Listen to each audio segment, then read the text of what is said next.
মাহমুদ ছোট্ট একটা বাচ্চা ছেলে সে আইন জানে না, সংবিধান জানে না। আরে আইন তো সংবিধান এই দেশের জনগণের জন্য তৈরি করা হয়েছে। ইশাক হোসেনকে 20 সালে এই দেশের জনগণ তারে নির্বাচিত মেয়র হিসেবে জনতার মেয়র ঘোষণা দিয়েছে। এরপর আদালত তাকে মেয়র হিসেবে আইনগতভাবে ঘোষণা দিয়েছে এবং নির্বাচন কমিশনার তাকে মেয়র হিসেবে গেজেট ঘোষণা করেছে।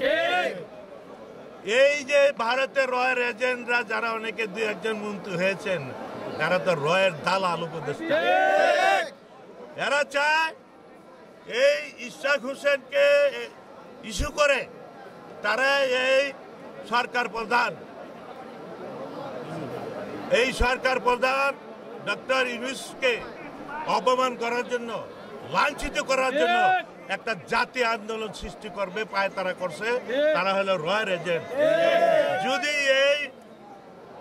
এই মন্ত্রী আশিকের প্রচারণায় সরকার যদি এই সরকারে বিএনপিকে রাজপথে নামার সৃষ্টি করে এবং জাতীয় আন্দোলন সৃষ্টি করে, তাহলে এই অন্তর্বর্তীকালীন সরকার প্রধানের ডক্টর ইউনূসের পতন হবে।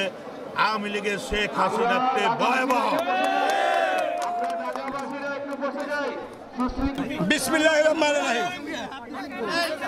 প্রিয় ঢাকা দক্ষিণবাসী, প্রিয় দেশবাসী, আপনারা অবগত আছেন ইঞ্জিনিয়ার ইশাক হোসেন জনতার মেয়র, সে নির্বাচিত হয়েছিল। মহাস্বৈরাচার শেখ হাসিনা পলায়ে গেছে। তারপরে এই মামলা হাইকোর্টের থেকে সে রায় পাইছে এবং নির্বাচন কমিশন তাকে গেজেট দিছে।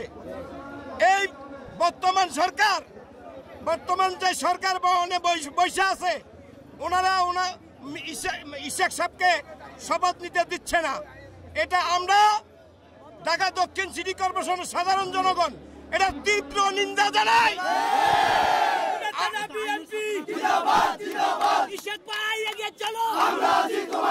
7 দিন, আজকে নিয়ে 7 দিন যাবৎ আমরা মাঠে আন্দোলন করতেছি। আমরা সাধারণ জনগণ, ঢাকা মহানগর দক্ষিণ সিটি কর্পোরেশনের অন্তর্ভুক্ত সাধারণ সর্বশ্রেণীর মানুষ, পুরুষ এবং মহিলা আজকে মাঠে নামছে। কেন নামছে? একমাত্র কারণ এই অন্তর্বর্তীকালীন সরকার, যাকে কিনে এই ছাত্র জনতার আন্দোলনের ফসল যিনি, সেই ডক্টর ইউনূস সাহেবের কাছে আমাদের বিনীত অনুরোধ, আপনি জনগণের সরকার, আপনি কোনো দলের বা কোনো পক্ষের না। আদালত যে রায় দিবে সেই রায়কে যদি না মানেন, তাহলে কি আমরা বলতে পারি না আমরা আবারও সেই বৈষম্যের শিকার হচ্ছি?